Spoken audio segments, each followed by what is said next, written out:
Do you recall when Paddington met Her Majesty the Queen for her Jubilee 2 years ago? Wasn't that technically a teaser trailer for this movie?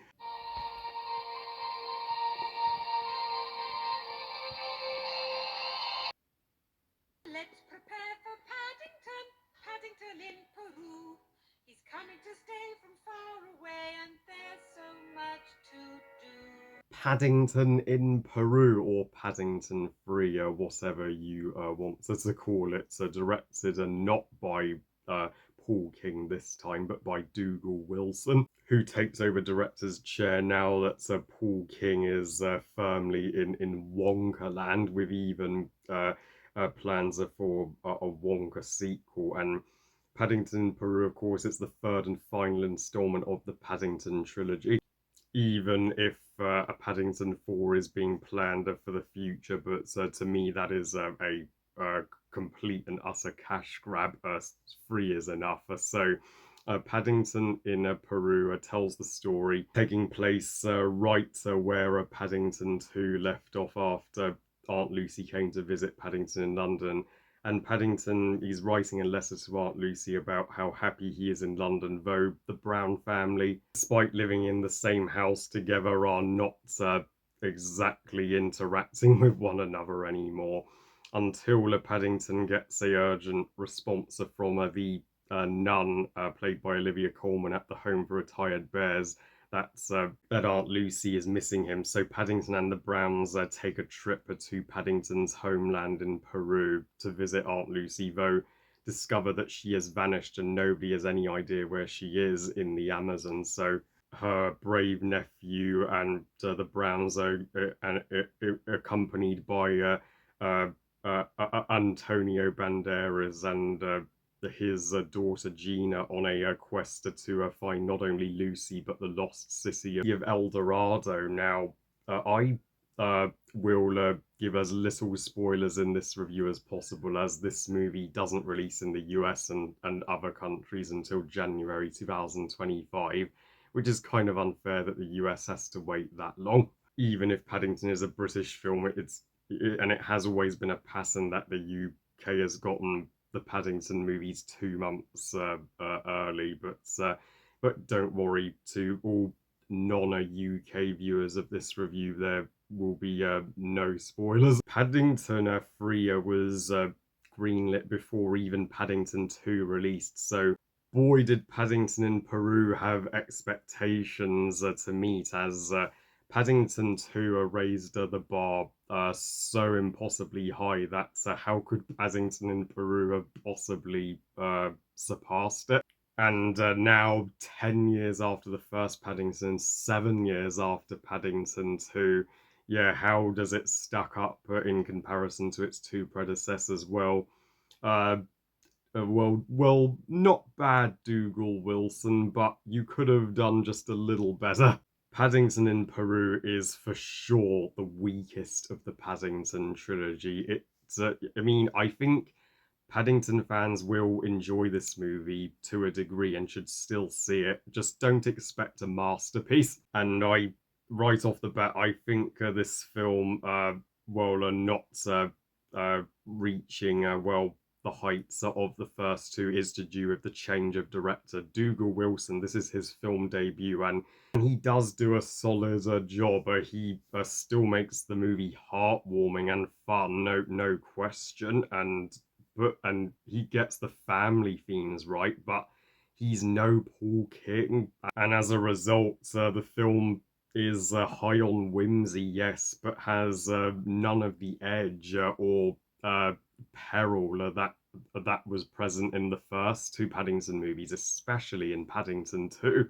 Paul King, of course, was just executive producer this time, so some of his fingerprints are still there, but had he been in the director's chair, this could have been, a uh, near flawless conclusion to the trilogy. But let's begin things on a positive note, because everything you would expect to be good in a Paddington film is still good here, like the CGI on Paddington, Aunt Lucy, and the Peruvian bears, and there are more Peruvian bears in this movie than ever, still looks remarkable as ever. And it is fresh to see a change of location from the first two films, as we only got Peru in the opening prologue of the first and second, so now we get to spend the majority of the third movie in Paddington's home turf, and the Peruvian landscapes and Amazon rainforest does look spectacular and breathtaking, as you would expect.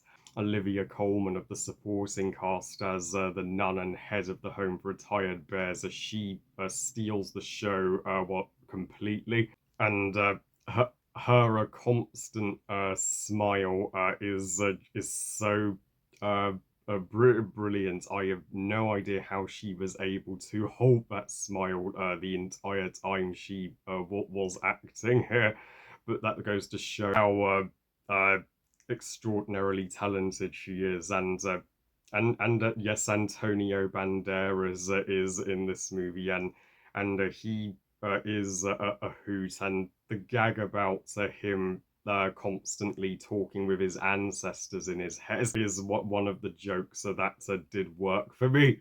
And Gina, yeah, she was a pleasant character, the daughter of Antonio Banderas is a gold hunter, and she does well come to assist the Browns and tell the Browns of her family history and backstory.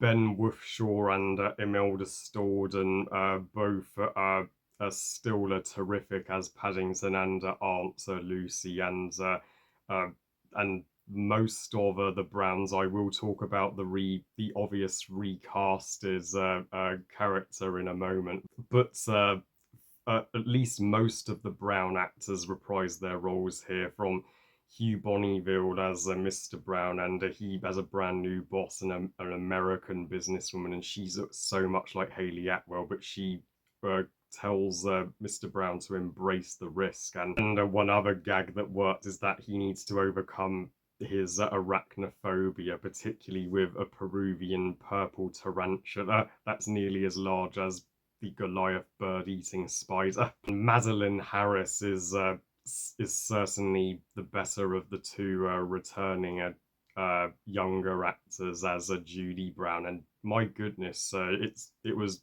10 years ago since she first played Judy in the first movie, and in the span of 10 years, she's now gorgeous. She has now got her own paper and is vlogging their Peruvian trip, and I do like that this trip to Peru did bring the Browns closer together after they were barely interacting in the first few minutes of the film. And the uh, third act and the resolution of this movie will yeah, get you teary-eyed and will uplift and warm your heart. So, particularly with the revelation about Paddington's origins and Paddington's decision where does he belong, and stay for the post-credit scene because Hugh Grant from Paddington 2 does make an appearance. But now as let's get to the more underwhelming parts of Paddington in Peru. While and let me explain why this is a good but not great finale to the three. Like I said, with the change of direction, you can see Dougal Wilson went for a more light-hearted tone than the first two, so there are barely any darker moments in Paddington Peru, and there's never a moment where Paddington nearly dies in this film, and there's no moments where you feel like he or the Browns are in danger at all. And I do think that's uh, the twist of villain of this movie, which I won't give away, is extremely predictable. You will recall who the main antagonist is of this film right off the bats, and also I do think how the villain is defeated is way too rushed and convenient. I'm like, is that it? And plus the a final action climax. It's an okay chase that does involve a llama, but it ain't a patch on the epic train finale of Paddington 2. Uh, if The Emperor's New Groove is a far stronger movie that took place in South America, and it did action scenes involving a llama way better, and I do feel that the Amazon could have had more challenges and more obstacles and more threats for Paddington and the Browns. Given that the Amazon is one of the most dangerous places in the world, it's played a little too safe here, and I do. I mean, I would have loved to have seen what Newt Scamander and co could have found if they went there in Fantastic Beasts 4. And of the returning Brown actors, easily the most dull is Jonathan, who barely has any lines in the film. He has like 10 lines, if that. Half the time I forgot he was even there because he looked so bored. And when the Paddington and the Browns learn that Aunt Lucy is missing, you would think they would react a little more. You'd think they would all give Paddington a big hug and be like, "We are gonna get set into the Amazon." But no, they mostly just stand there in the background. It's only really Mrs. Brown who comforts him about it the very first time they are aware that Aunt Lucy has disappeared, and also to address the elephants in the room about the recasting of Mrs. Brown, Sally from Sally Hawkins to Emily Mortimer. I missed Sally Hawkins.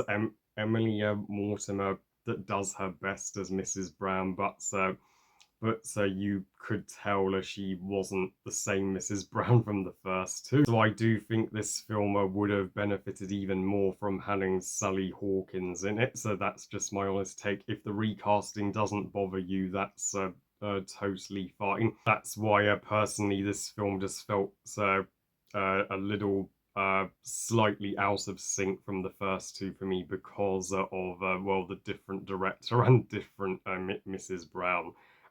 Also, the humor was 50-50, and the one comedic scene that didn't work was an out of nowhere musical sequence where the nun she sings about Paddington coming to Peru, and then she makes a false pop cultural reference to The Sound of Music, and I'm like, when was this a musical? And plus, yeah, and I do feel Jim Broadbent's character was wasted. He's just in one scene. And also Mrs. Bird, I do think she could have been included more. She's mostly just stays in the home for retired bears, and she's mostly just there to figure things out for the audience.